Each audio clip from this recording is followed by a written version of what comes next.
Ready. Play.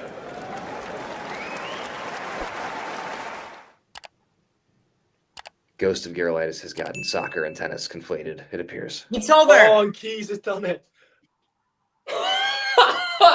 It's over.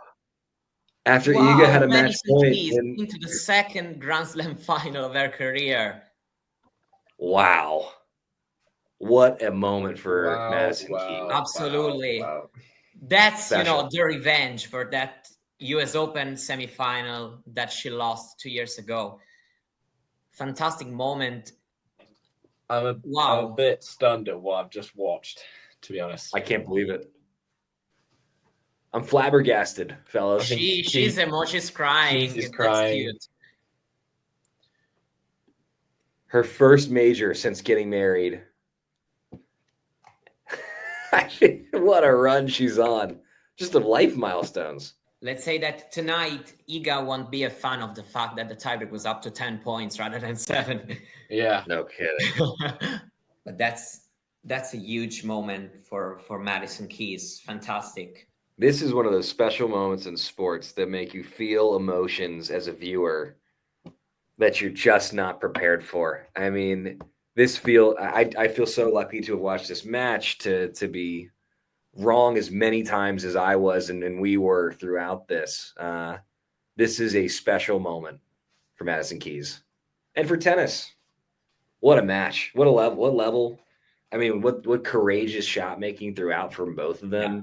Primarily Keys, though, in the moments where it most counted. I mean, ESPN Classic instantly. Looking at the ranking, she's now number 8, Madison Keys. There you go. Let's remember that her best ranking is 7. And if she beats Sabalenka, of course it will be tough, but if she beats Sabalenka and wins the title, she will tie her best ranking. The thing is, does now, essentially obviously, Sabalenka?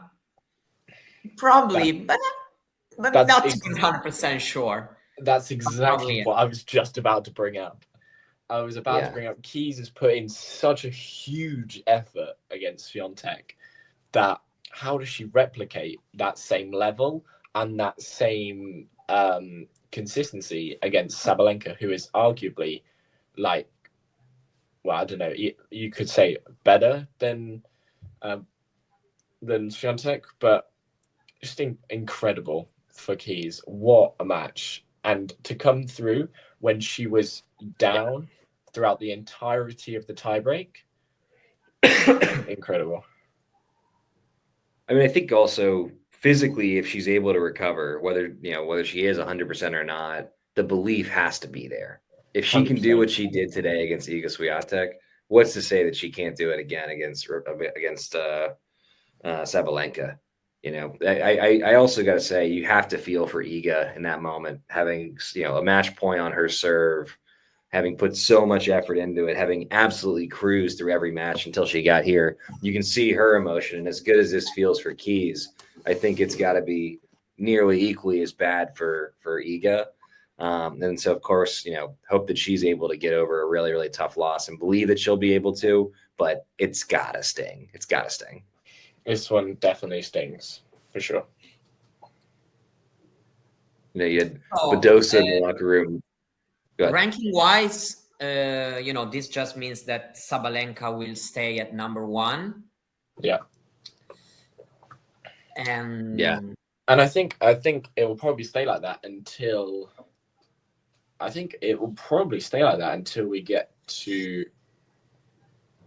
Yeah, I already knew that even if Iga would have got the number 1 back, it could have been for just a few weeks, but still.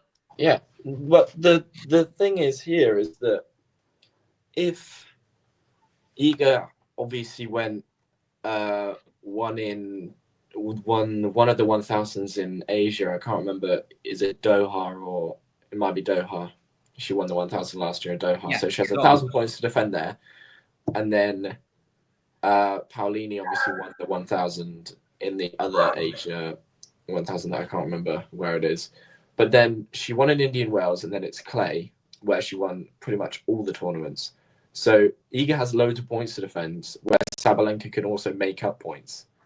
So I feel as though Iga's not going to retain world number one for a little while now. Unless Sabalenka has a string of really bad results, which based on this tournament feels unlikely. I think you're exactly right. I think that she should hold it through probably Wimbledon at least. Yeah. Guys, I let you keep talking for a bit. I have to go. Mario, just sorry. pleasure. Mario, pleasure. Thank you very much. Bye.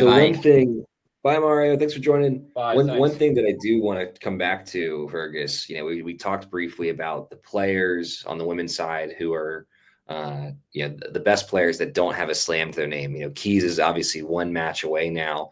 Who else, is in that conversation for you, and what's your thinking around that?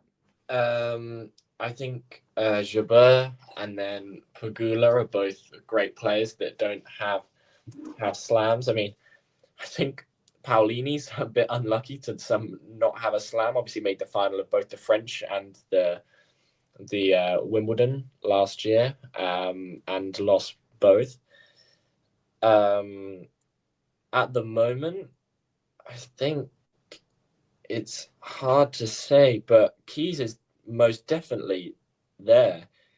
100%. Sakkari's a different case for me. You're talking about Sakkari earlier. Obviously, she made it to number 3 in the world. Yeah. But she just, in slams over the last year and a year and a half, she's gone out early in all of them. She hasn't made a run. She made the third round of Wimbledon last year, where she went out to Raducanu in straights.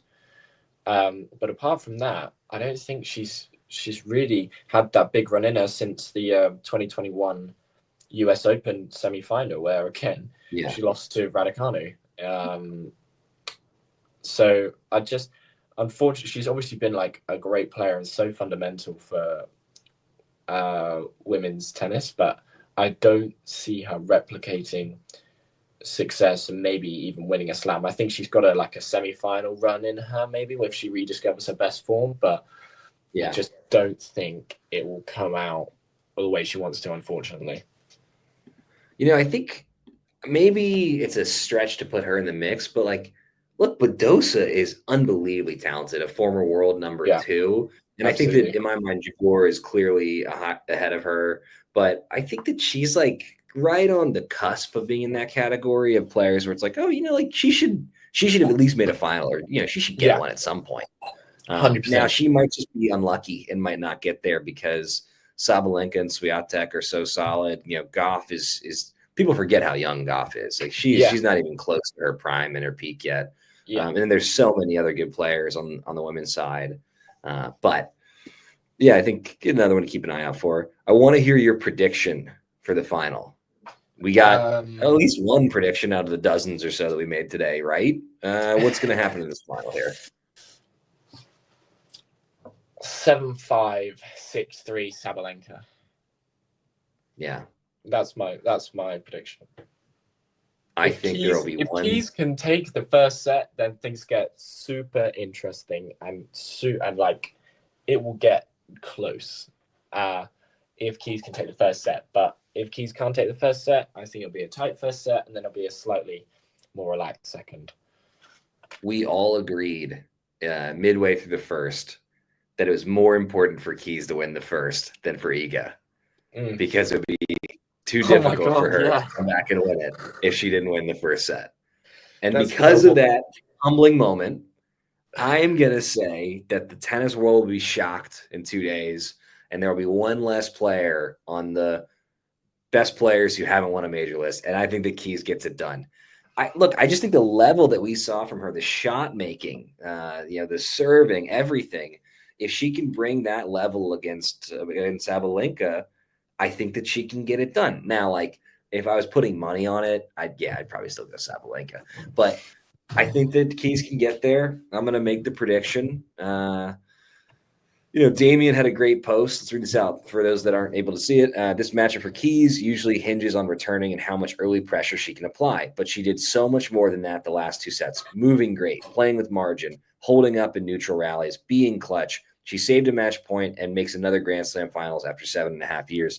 As usual, Damien with excellent analysis. Fergus, do you agree? Absolutely. I think Keys played so well today. She played a really high level. In that first set, she would have been disappointed to not get more out of it after making that comeback.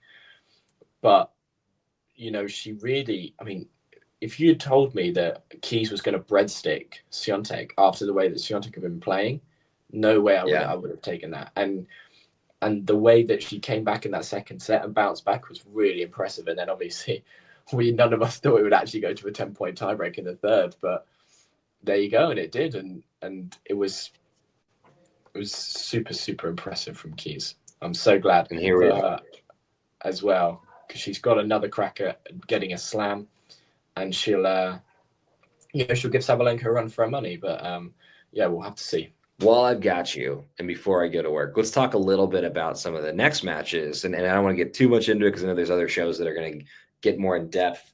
But any predictions on the men's side for the semifinals? I think Sinner comes through in 4 against Shelton. Generous. Yeah, but I'm feeling as though Sinner isn't quite at the peak of his ability as he was at the back end of last year. And there's a couple sets that have just slipped through his fingers, especially against Rune. And I think Shelton might have enough of a serve to get a set, but, we'll see.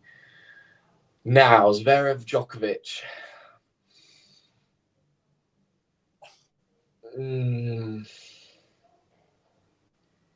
I'm going to say Zverev in 4 because I think as much as I'm only thinking about Djokovic's body and his physical condition. Yeah. Ghosty saying I predict Djokovic Zverev will be a great time to take a nap. You probably aren't wrong. But I think Zverev will come through, unfortunately, as I would love to have seen a Sinner Djokovic final. But in my bracket, I did say it would be a Zverev Sinner final. So I'm going to push back. I think I hear you on the nap taking. I hear Ghost on the nap taking as well. I do not think that's going to be a snoozer of a match. I think Djokovic still has it, at least for another 1 or 2. I think that Zverev, on the women's side, there's a question: who's the best player without a major? There's just no question on the men's side. It's Zverev. Yeah, it's Zverev. He's right there. Even his accomplishments, his game, debate at all. Yeah, and I think love it. If whether you like him or hate him, and I don't particularly care for him because of the off the court stuff, his game speaks for itself. It does. I think that is going to be, from a tennis perspective alone, a fantastic match. I think in all likelihood it goes 5. I believe that Djokovic is going to get it done. Maybe he'll get it done in 4. Selfishly, I kind of hope he gets it done in 4, so he has a little bit more juice in the tank for Sinner in the final. Who he's also going to beat, by the way. Okay. Well, Djokovic, look, man, we just cannot count that guy out. Look, Andy Murray, one of the best minds in tennis. One of the best minds in tennis. And so I think 100%. Another one to just keep an eye on. 100%. Gang, it's been a great show. Fergus, anything you want to plug before we get out of here? No, not much. Thanks, guys, for watching and coming along for the outrageous 3-setter. Wasn't quite 71-73 that Ghosty wanted in the end, but we were close enough. So thank you guys for watching. It was great to watch along with you, Zach. Thank you very much. Always a pleasure, Fergus. And hey, if you haven't subscribed already, press that button. It takes 2 seconds. The subscribe button. 100%, guys. Please. Bye, everybody. Please. See you guys. If you enjoyed this video, make sure you hit that like button. Don't forget to subscribe and click that notification bell so you don't miss out on all things tennis.